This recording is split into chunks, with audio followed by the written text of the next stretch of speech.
And so it did have me consider that the tangihanga, while about the celebration of the life of the tūpāpaku, is inevitably our tangihanga are all about the living, all about making sure that the living can continue.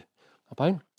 My father would say, I remember when I was a kid, and I say to my father, how come our tangi long? Because, I was only a kid. I wanted to go and play with my cousins and everything, and there's 3 days. And my father would say, not that I could understand it at that time, but my father would say, our tangi is so long because we need to spend real time with the tūpāpaku so that every cell in our body accepts our loss. And so we have to remind ourselves of that loss and allow that to be imprinted now in our DNA, because it's the best chance we have of carrying on after, right? Well, when you don't deal well with your grief, it sneaks up and bites you, right?